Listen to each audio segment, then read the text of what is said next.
Bismillahirrahmanirrahim. Assalamualaikum warahmatullahi wabarakatuh. Salam santun, damai, cinta, dan kasih sayang teman, sahabat, saudaraku dimanapun panjenengan berada. Mohon izin para pepunda dan sepuh.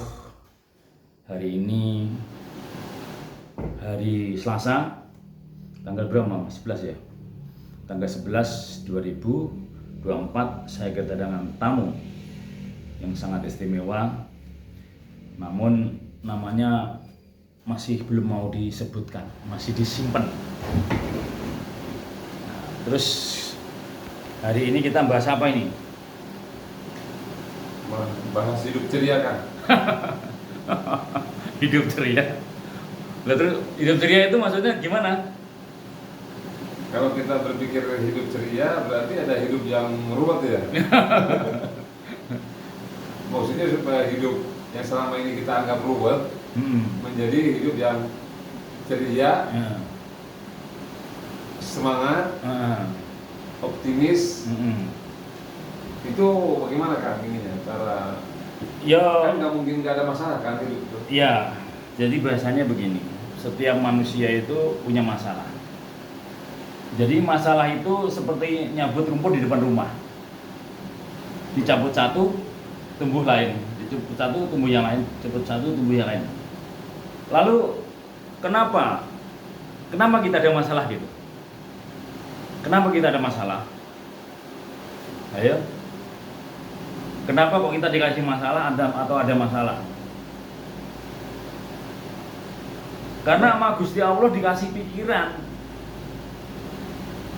dipasang pikiran di dalam kepala kita ini sama Gusti Allah untuk menyelesaikan masalah kita. Dan dikasih satu lagi softwarenya, dikasih lagi harddisknya, dikasih lagi IC-nya, yaitu hati, ya kan? Dikasih harddisk sekaligus monitor.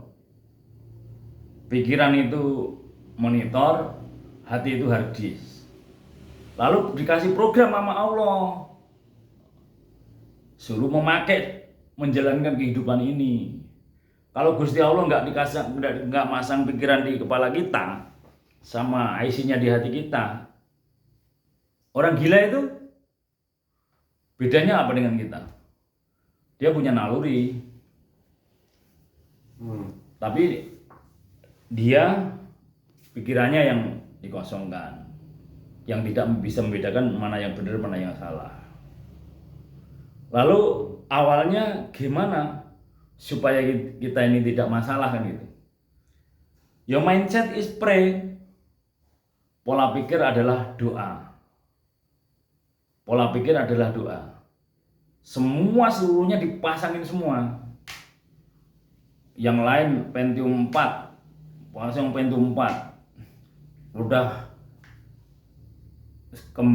sekarang Core i3. Terus sudah sampai sekarang udah mungkin nanti tambah lagi gitu. Mengikuti alam yang berjalan. Dulu yang Pentium 1, Pentium 2 sekarang udah nggak dipakai, lambat lelet banget. Semua diprogram dalam manusia ini dipasang yang istimewa semua. Pasang dulu. Ya Allah, mindset is pray, pola pikir adalah doa. Saya pasang positif. Saya pasang positif. Selalu berpikir positif. Pasang dulu itu. Lah kalau kita sudah dipasang pikiran positif, otomatis apapun yang terjadi kita bisa menyikapi setiap masalah, nggak ada negatif. Positif kok, pikirannya kan positif. Berarti sudah bisa selalu positif dong. Kalau ada masalah pun dia nggak negatif. Dan setiap masalah itu sejatinya itu PR, setiap masalah itu ilmu, setiap masalah itu banyak hikmah di dalam setiap masalah itu gitu. Makanya bahasanya tidak boleh jatuh di lubang yang sama. Kalau jatuh lagi di lubang yang sama, berarti dia tidak berpikir waktu jatuh yang pertama. Jatuh di lubang yang pertama, jebret jatuh, waduh kesandung saya. Kenapa ini? Jalannya lubang. Kenapa itu? Saya nggak lewat pinggir. Kenapa ini? Saya nggak hati-hati. Ternyata di sini ada jalan berlubang. kita jatuh, nggak dievaluasi. Makanya manusia itu nggak mungkin nggak ada masalah. Tapi orang yang pandai, orang yang cerdas, orang yang pintar, orang yang selalu dibimbing Allah, dia selalu jenius untuk menyelesaikan masalah. Bahkan dia sangat yakin dan percaya masalahnya diselesaikan oleh Allah. Yakin dan percaya. Nah, itu gunanya ilmu sabar. Saya coba perbaikan mesin perlu waktu 5 tahun sabarnya.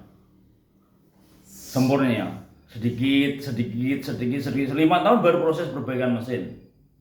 Baru perbaikan plat nomor. Baru perbaikan lampu depan. Baru perbaikan antena TV. Baru perbaikan keluarga. Baru perbaikan sedikit semua. Totalitas lama-lama terbenahi semua. Bahkan yang kaki saya ini setelah perbaikan semua, hari ini ketemu rumusnya, yang sakit itu ketemu. Semua itu butuh proses dan waktu. Nah, lalu gimana supaya kita itu selalu ceria gitu? Jadikan cobaan atau masalah itu teman. Jadikan cobaan itu jangan lawan, tapi teman. Kalau kita menganggap cobaan itu lawan, udah pusing duluan kita. Jadi cobaan itu adalah teman. Susah itu teman, sedih itu teman. Jadi udah terbiasa berteman dengan sedih susah. Akhirnya ya karena udah teman, biasa nggak dipikir lagi. Setiap masalah nggak pernah dipikir. Setiap masalah yang bisa diselesaikan dipikir lewat pikiran kita. Sebatas kemampuannya, nggak mampu lagi, turunkan ke hati, serahkan ke Gusti Allah. Jadi saya ngeliat orang sedih aja langsung ya Allah, ya Allah, ya Allah, ya Allah, ya Allah. Ngeliat apapun yang nggak kecampur langsung ya Allah, ya Allah, ya Allah. Ngeliat orang kasihan banget ya Allah, ya Allah, ya Allah. Ngeliat apapun yang kita nggak kita inginkan atau bukan terjadi pada kita gitu. Kita tuh ya Allah, kasihan banget ya Allah. Mudah-mudahan saya selamat ya Allah, mudah-mudahan keluarga saya selamat ya Allah. Jadi kita itu cepat-cepat ke Allah. Ada apapun masalahnya cepat-cepat ke Allah gitu. Ibarat kata jatuh ke Allah, jatuh ke Allah, jatuh ke Allah, jatuh ke Allah. Jangan sampai jatuh musuh jauh dari Allah. Kalau jatuh bangun, jatuh bangun, jatuh bangun, jatuh bangun. Jangan sampai jatuh sampai nungsep. Jatuh bangun lagi, jatuh bangun, jatuh ke Allah, jatuh ke Allah, jatuh ke Allah. Ada pertolongan. Tapi kalau jatuh sampai nungsep, sampai gempang, wah ini bahaya. Ya, apalagi kalau sudah terus kita belajar yang seperti ini, semua sudah terbukti, semua sudah kita buktikan. Masa sih nggak percaya, kan gitu? Percayakan aja semuanya sama Allah. Dari bangun tidur sampai mau tidur, hidup saya dijamin Allah. Masalah diselesaikan Allah. Perbankan saya nanti dijodohkan oleh Allah. Saya dulu waktu itu 4 bank. 4 bank akhirnya karena waktu itu ya posisi lagi aman waktu itu. Lama-lama giliran posisi mau turun pandemi, banknya ya ketutup aja. Tutup 1, tutup 2, tutup 3, tutup 4, tinggal 1 bank gitu. Kayak Allah memang bukan kayak ya. Allah itu udah siapkan semuanya. Allah itu siapkan perbankan kita. Allah itu siapkan karyawan kita. Allah itu siapkan pelanggan kita. Allah itu siapkan teman untuk kita. Siapkan guru untuk kita. Siapkan motivator untuk kita. Siapkan artis untuk kita. Siapkan campur sari untuk kita. Siapkan job untuk kita, siapkan orang yang bisa menolong kita, semuanya Allah sudah siapkan. Lah kalau Allah sudah siapkan semuanya dari bangun tidur sampai mau tidur, kok cek khawatir? Ya yakin, tinggal seneng-seneng aja, bahagia aja, happy aja. Lah itu tanda dari syukur, gitu. Happy, bahagia itu tanda daripada syukur. Nah, sampai lihat anak yang satu pandai bersyukur, dia nggak pernah minta, senyum ceria gitu. Waduh, bapaknya seneng ini lihat anak. Yang satu mersulo aja, piak ya. Pak, ini pak, wah rewel lah yang satunya. Terus kalau dikasih kurang terima aja itu. Ngelihatnya seneng yang mana? Yang ceria. Yang seneng ceria atau yang seneng yang terima kan? Gusti Allah juga sama. Anak itu gambaran kita ke Allah. Alam ini gambaran kita ke Allah. Bahkan kehidupan film wayang itu gambaran manusia asli ada. Semuanya ada gitu. Nah bahasanya orang yang masih sedih itu karena belum tahu ilmunya seneng.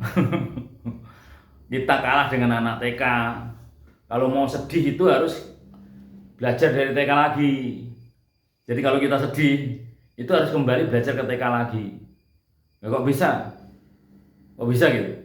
Iya, kok bisa ya? Ya, sayun, nara sampai berjumpa pulang. Buat apa susah? Buat apa susah? Susah itu tak ada gunanya. Anak kecil aja ngingetin kita.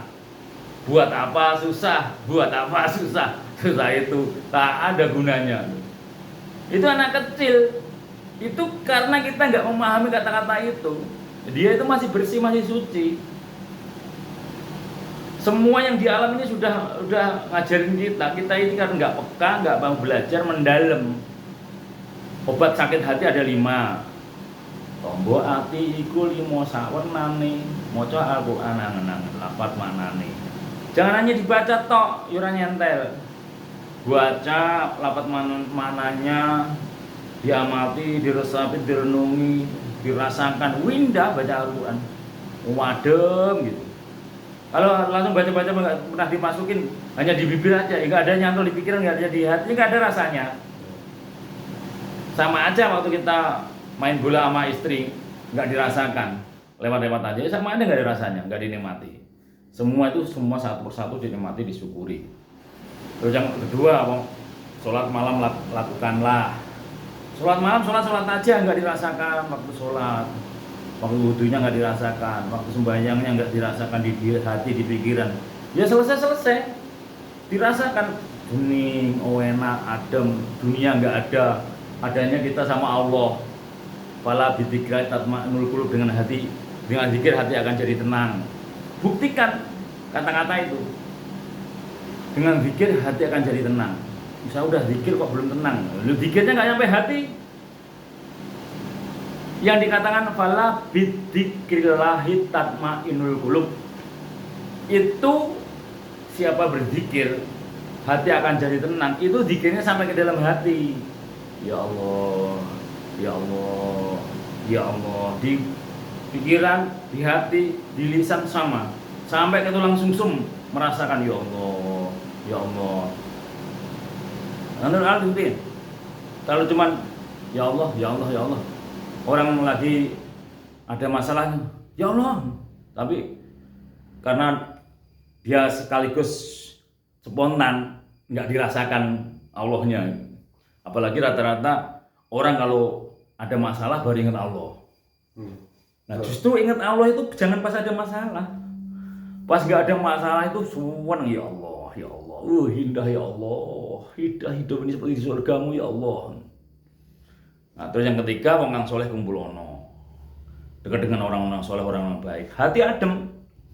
Walaupun kita nggak ketemu orang yang baik, ya kita yang baik. Dan jangan menganggap orang lain nggak baik. Jadi nganggapnya siapapun baik, indah. Saya dibohongin orang aja indah, apalagi nggak dibohongin gitu. Dibohongin orang aja masih bisa merasakan indah, apalagi nggak dibohongin. Yo lu lebih indah banget. Dibohongin aja masih masalah indah. Ya Allah, wah itu sombongin saya loh kan, ngono. Malah heran. Oh tidak baikin aja sombongin loh, kan gitu. Apalagi orang itu baik, nggak bohong, ya lebih indah lagi. Terus yang keempat, sering-sering berpuasa. Puasa ya jangan hanya nggak makan dan minum. Puasa ya lisannya dijaga, hidungnya dijaga, kedua mata, dua telinga, pikirannya, hatinya, langkahnya, semua dijaga seluruh tubuh. Itu baru merasakan indah. Yang kelima, zikir yang malam yang lama. Nah ini yang filosofi, jangan hanya malam, 24 jam kita berzikir. Orang yang melakukan obat sakit hati 1-5 pasti hidupnya seperti ada di surga. Karena ia selalu pakai hatinya, namanya aja obat sakit hati. Nggak ada sakit hatinya. Tapi kalau hatinya sakit, Namanya orang sakit gimana ya sakit? Nggak enak, buat apa-apa nggak enak. Makanya hati kita jangan sampai sakit hati. Jangan pernah bisa sakit hati. Sakit langsung dibuang. Jangan sampai ada syirik, buang. Ada dengki, buang. Datang syirik, buang. Dengki, bang, ya Allah. Langsung datang, ya Allah, pinggirkan. Syirik, ya Allah, pinggirkan. Sombong, pinggirkan. Gengsi, pinggirkan. Serakah, pinggirkan gitu. Ganti, ya Allah, ya Allah, ya Allah, ya Allah. Pikiran ya Allah. Selama kita selalu belajar tiap detik, ya Allah, ya Allah, ya Allah, ya Allah, ya Allah, ya Allah. Nggak sempat nyedikin orang, dengkin orang. Malah sempatnya mikirin Allah aja. Ya sesuai dengan Pancasila. Pancasila negara itu udah nganjurin kita. Harus ketuhanan yang Maha Esa nomor 1, gak ditaruh nomor 5.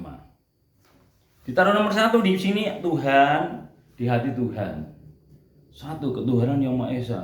Setelah Tuhannya benar, sudah bertuhan benar, baru kemanusiaan yang adil dan beradab. Jadi manusia yang adil, beradab, punya etika sopan santun. Indah. Setelah itu ayo bersama, se-Indonesia bersatu.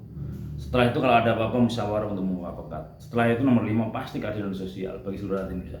Pasti adil. Makanya Pancasila itu sebenarnya udah luar biasa. Termasuk semua nggak ada yang nggak melewati Pancasila. Iya. Cuman kitanya ini yang nggak peka, kitanya ini karena yang nggak praktek. Nah, kembali ke tadi, kalau kita ada masalah tapi nggak dipikir. Pernah ada yang tanya gini, Mas gimana sih caranya biar kita selalu bahagia dan senang terus kalau ada masalah? Saya jawab gini, gampang. Gampang gimana? Ya jangan dipikir. Tanyain beneran. Lah yang bikin rumit itu karena dipikir. Iya. Yang bikin rumit itu karena dipikir kan, saya bilang gitu. Ya sudah, masalah ada masalah selesaikan, solusinya dicari. Identik jangan pernah nyalain orang, jangan pernah nyalain di luar diri kita. Setiap ada masalah, koreksi diri, introspeksi diri kuncinya. Ini kuncinya ya. Kuncinya setiap ada masalah selalu koreksi diri, introspeksi diri. Kemudian kalau ketemu salah dibenerin, ketemu kurang ditambahi. Nah, setiap kita sudah meyakini hidup saya nggak ada masalah, saya nggak kurang apa-apa. Nah itu yang bikin kita ceria itu. Saya kira saya mau udah yakin yang lo yakin. Tapi ini mohon maaf bukan berarti untuk kesombongan ya. Artinya kita harus yakin ke Allah. Bahasa ini sama dijamin Allah. Ya gimana lagi ya, udah diyakini aja. Saya dijamin Allah. Masalah saya diselesaikan oleh Allah. Ruwet saya diselesaikan oleh Allah, diudari oleh Allah. Terus serumit saya dimudahkan oleh Allah. Kehidupan saya dijamin Allah. Keluarga saya dijaga oleh Allah. Usaha saya dijaga oleh Allah. Lagi naik ngono sok suci gimana ya enggak no. Wong kita deket ke Allah malah salah gimana kan? Ya memang begitu kan harusnya kan gitu. Harusnya begitu kan. Nah, semuanya tentang Allah semua kan. Mana yang enggak ada enggak Allah gitu. Ya bukan karena sok suci. Gusti Allah itu Maha Rahman Rahim. Walaupun nah justru kita ini yang bagus begini. Ya kalau bisa orang beri ahli ibadah dekat dengan Allah kalau bisa. Lah tapi kalau kayak kita, wong kita modelnya preman kayak gini. Ya kita ini ngaku aja kita seorang pendosa, tapi belajar dekat dengan Allah. Kita ini banyak dosa, tapi belajar dengan Allah. Justru kita harus ngakuin kalau kita banyak dosa, daripada kita mengaku suci. Kan ngono bahasanya. Ya lebih baik ya saya mah masih dosa saya masih banyak, masalah saya masih ada. Aku saya masih banyak salah. Yang nggak punya salah ya Gusti Allah kan gitu. Kalau kita mengaku sok suci, kita mengaku bersih, mengaku suci, ahli surga, terus menyalahkan orang lain, nah itu yang jadi masalah. Nah kuncinya satu, kenapa selalu saya ceria itu? Karena saya udah yakin apapun tentang kehidupan saya itu udah ditata oleh Gusti Allah. Terus saya sangat yakin apapun udah disiapin Gusti Allah.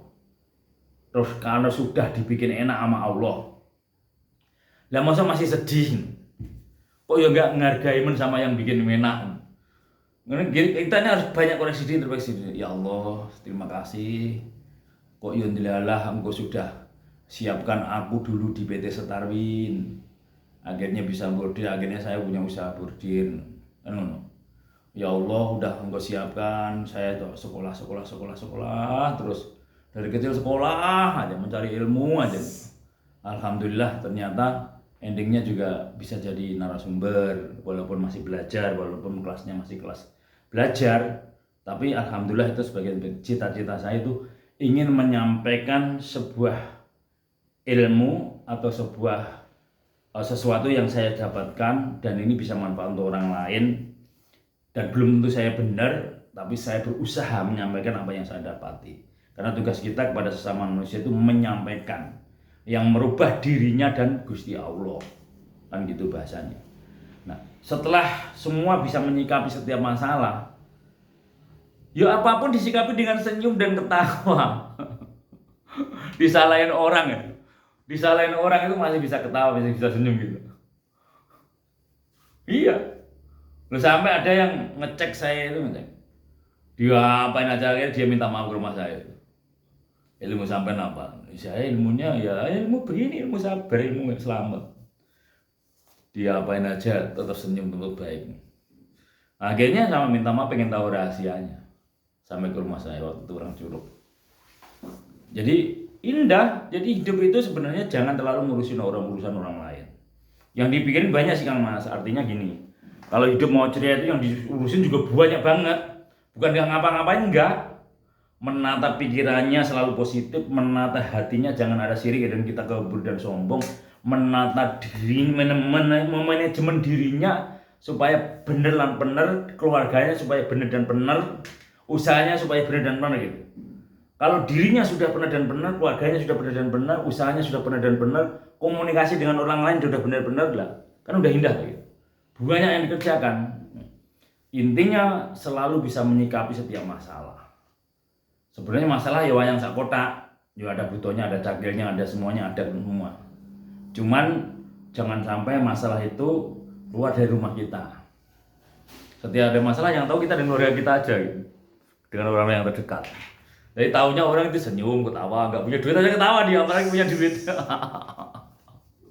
Saya itu kadang-kadang lucu, ini tak buka rahasia saya. Undangan itu kadang-kadang bawa cuman 200 gitu kadang. Untuk mobil seket, untuk nyumbang seket, untuk nyawer seket, nanti seket itu untuk makan. Sampai rumah udah selesai, pulang habis. Kadang pernah job itu dapat 500 untuk mobil sekian, untuk nyumbang lagi sekian.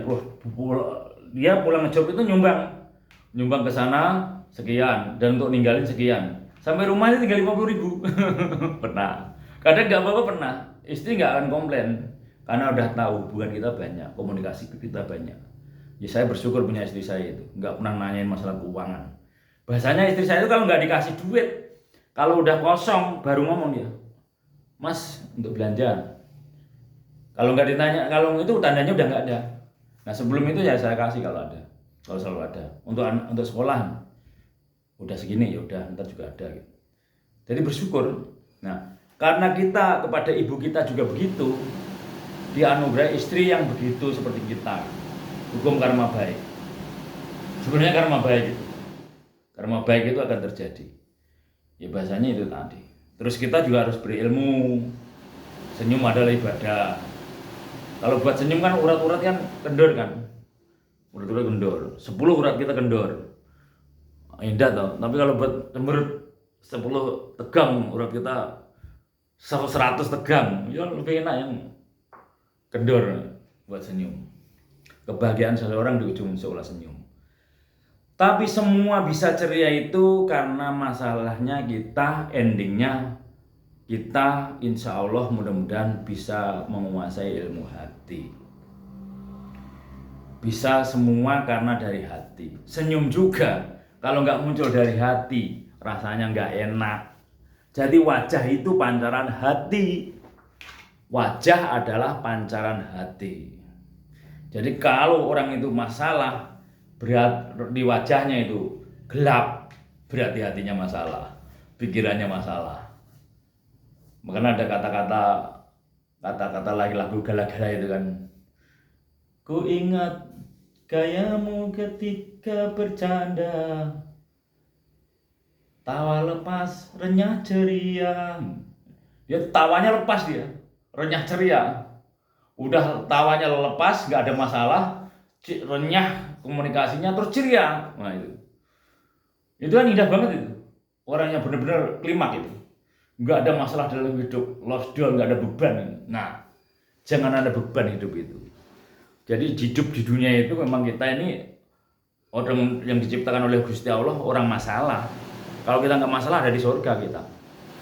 Nah, terus setelah diturunkan kita jadi orang yang masalah, al insanu makhlukun wa nisyan, manusia tempat salah dan dosa, ya dikikis dosa kita, dikurangi dosa kita, ditebus dosa kita dengan banyak menanam kebaikan.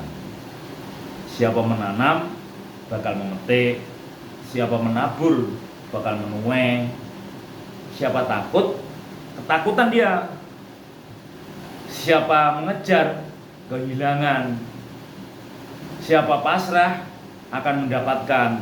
Ke Gusti Allah itu lucu, semakin pasrah sama Allah semakin dilindungi. Tapi kalau pasrah sama manusia semakin jengkel orang yang dipasrahin. Bedanya itu. Makanya itulah Gusti Allah Maha segalanya itu. Terus kalau kita belum mendapatkan semua itu, ya kembali kilas balik. Kok koyone aku mendapat keadilan dari Allah.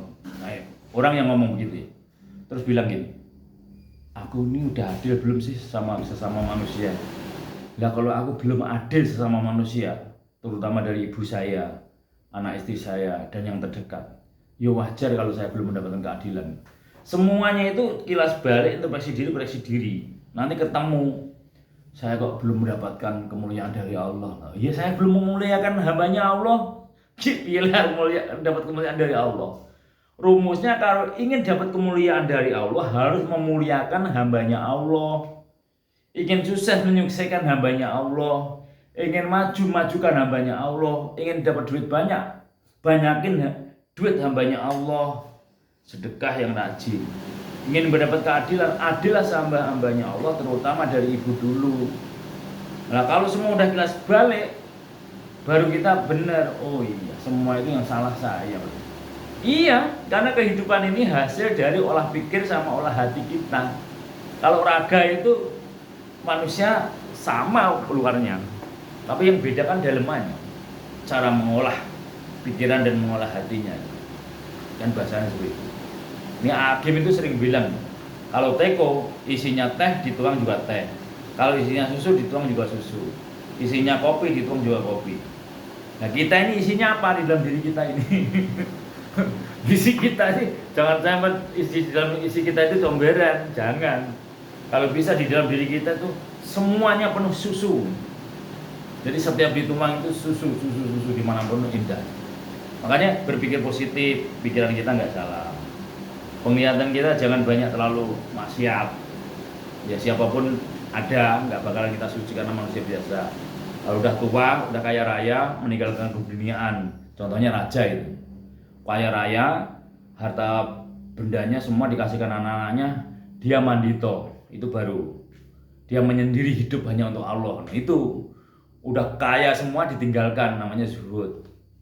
Udah diikat dilepas ikatannya, itu baru top. Ya kalau kita ya belum bisa biasa, tapi ada arahnya. Terus hidung bersih, lisan belajar bersih, ngomongnya baik, selalu baik, yang positif selalu. Kalau nggak baik jangan dikeluarkan dari lisan kita, pendengaran kita, pikiran kita, hati kita, tangan kita, langkah kita, semuanya baik. Kalau sudah dari ujung rambut sampai ujung kaki itu baik, ya itulah sejatinya. Tapi memang kita juga jangan ngaku baik, hanya belajar baik. Terus belajar baik. Karena itu juga persepsi. Menurut kita baik belum tentu bagi Allah baik. Benar-benar menurut kita baik belum tentu bagi Allah juga baik. Juga belum tentu juga gitu. Mungkin itu sesi pertama, kita tutup dulu Kang Mas, sudah 30 menit. Jadi teman sahabat saudaraku, pertanyaan dari saudaraku ini, gimana selalu bisa tersenyum, gimana selalu bisa ceria itu. Ilmunya itu ilmu yakin sama ilmu titen. Yakin setiap masalah saya Allah yang menyelesaikan. Yakin setiap rumit saya Allah yang memudahkan. Yakin setiap sedih saya Allah yang menyenangkan. Yakin kurang duit saya, Allah yang melebihkan. Yakin dari ujung rambut sampai ujung kaki saya nggak kurang apa-apa. Harus didesain dalam diri kita. Saya nggak kurang apa-apa. Saya dicukupi Allah. Mindset is prayer, pola pikir adalah doa. Jangan sampai kita udah cukup, udah mobil ada, rumah ada, duit ada, kerjaan ada, rumah ada, anak istri ada, semua ada, masih bilangnya kurang. Nanti Allah ya nggak seneng. Udah dicukupin semuanya kok masih bilang kurang, gimana nih Allah modo? Allah ngeloknya gimana gitu? La in syakartum la azidannakum wa la in kafartum inna adzabi lasyadid. Siapa bersyukur akan tambah nikmat, siapa kufur akan tambah azab gitu. Setelah didesain dalam diri kita, aku nggak kurang apa-apa. Yang terjadinya nggak kurang apa-apa. Mau ada apa aja ada gitu. Tapi sesuai dengan porsi. Mau kendaraan ya ada yang jemput, ada yang nganter. Yang penting jangan gengsi aja ini. Mau makan ya ada yang nganter. Mau bayar sekolah ya kebayar, mau bayar rumah kebayar, bayar motor kebayar, bayar bank kebayar, bayar KR kebayar, semuanya udah dicukupi semua. Kalau semuanya udah dicukupi Allah, bahkan mau seneng pun ada yang ngajak nyanyi, ada yang ngajak joget, ada yang ngajak sholawatan, kembali ke masing-masing. Jadi jangan fanatik. Seneng itu boleh, yang udah nggak boleh itu kalau fanatik. Kalau fanatik nanti merasa dirinya benar, paling benar, menyalahkan orang lain, itu yang nggak boleh. Seneng itu boleh, tapi jangan fanatik. Kalau udah fanatik merasa dirinya benar, menyalahkan yang lain. Karena kebenaran, salah dan benar hanyalah milik Allah semata. Kita semua yang ada di dunia, dari 6 agama dan ratusan kepercayaan itu, semua yang ada di dunia ini hanya berpersepsi, mudah-mudahan kita benar. Menurut kita benar, tapi belum tentu bagi Allah benar, belum tentu, nggak ada yang bisa menjamin bahwa saya masuk surga, saya diterima ibadahnya, belum tentu. Sejatinya kita ini hanya mudah-mudahan. Menurut kita benar, menurut Yai benar, menurut ini benar, tapi belum tentu. Salah dan benar itu hanya Allah semata yang bisa menghakimi aslinya. Kalau persepsi ya iya, persepsi dari ini pendapat atau pendapat ya iya. Itu kembali ke masing-masing. Makanya jangan nyalain orang, jangan sirik orang, jangan dengki orang, jangan memaki orang, jangan membenci orang, jangan menghasut orang, jangan menyerang orang. Selalu dalam setiap hari itu perbaiki diri, memperbaiki diri sendiri setiap hari sama keluarganya. Ya ayyuhalladzina amanu qu anfusakum wa ahlikum nar. Jagalah dirimu dan keluargamu dari api neraka. Kita dan diri usaha kita dan sama keluarga kita tiap hari fokusnya itu. Nggak sempat nyirikin orang, nggak sempat ngomongin orang, sibuk ngurusin dirinya dan usahanya kok ngomongin orang. Ya nggak sempat gitu.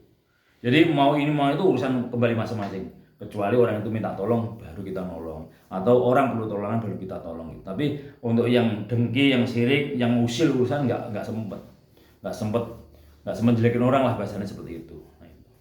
Orang yang sudah berposisi di seperti itu nggak jauh, berusaha nggak jauh dari dosa. Yang dosa kecil ya selalu ada. Jadi yang penting jangan dosa besar. Insya Allah di hatinya selalu senang, dia tidak dibayangi dosa, hidupnya senang, hidupnya ceria, karena dia posisi di enak indah hidup bersama Allah. Jadi bahasanya laku suci adoh bebaya pati, laku suci adoh bebaya pati. Orang kalau melakukan sebuah kesucian dari ujung rambut sampai ujung kaki, laku suci adoh bebaya pati, jauh dari mati, buatnya begitu. Kalau orang sudah melakukan sebuah kesucian, dia nggak melakukan molimo, tidak maling, madon, madat, main, minum, insya Allah, dan melaksanakan perintah Allah, menikah larangannya, insya Allah dia hatinya senang selalu, bahagia selalu, karena di hatinya nggak dihantui dosa. Tapi kalau kita seorang kita seorang pembohong, penipu, hatinya dihantui dosa terus, nggak ada indah hidup, nggak akan tenang. Jadi hidup yang tenang itu yang hatinya jangan sirik dan kita kabur dan sombong, pikirannya bersih, pikirannya jernih, hatinya bersih, diisi selalu ingat Allah. Itu yang membuat kita senang selalu. Karena nggak ada yang menghantui dosa di hati kita, nggak takut dihantui dosa. Makanya setiap masalah dengan orang cepat selesaikan. 1000 guru kurang, 1000 teman kurang, 1000 sahabat kurang, 1000 ustadz, 1000 motivator, 1000 sahabat kurang, musuh satu lebih daripada cukup. Indah hidup, di mana-mana saudara kita, di mana-mana sahabat kita. Kita di mana-mana nggak punya musuh. Enaknya mau senyum sapa semua saudara, indah. Kan gitu. Oke. Mungkin itu aja, nanti ini tinggal meraktekin karena kembalinya ke diri masing-masing. Tapi yakinlah kalau kita rumusnya mendekat ke Gusti Allah nggak akan salah. Fala bidzikri tatma'innul qulub, dengan zikir hati akan jadi tenang. Setelah tenang semuanya akan beres dengan sendirinya. Sing sapa wae jejak karo Gusine sinedya ana jinipta dadi. Siapa yang dekat dengan Allah, apapun yang ia inginkan terjawab. Kalau sudah kejawab masa enggak yakin? Kalau semuanya kehidupan udah dijawab kayak di surga masa enggak seneng kan gitu bahasanya. Tinggal kembali ke masing-masing, buktikan ilmu kehidupan, buktikan ikhlas itu mentok, sabar itu mentok, eling itu mentok, buktikan menemukan surganya dunia. Menemukan surganya dunia. Kalau surga akhirat urusan nanti kita sama Allah, tapi urusan surga dunia harus kita temukan. Kembali masing-masing. Bila ada salah minta maaf, bukan bermaksud untuk menggurui atau menasihati. Sekali lagi karena ini menjawab saudaraku dan selalu sharing dengan aku, mudah-mudahan bermanfaat untuk orang banyak dan Gusti Allah itu seluruh alam mendukung. Sekali lagi bukan bermaksud untuk menasihati atau menggurui, hanya sekedar berbagi atau sharing. Bila ada salah minta maaf. Bila taufik wal hidayah. Wassalamualaikum warahmatullahi wabarakatuh.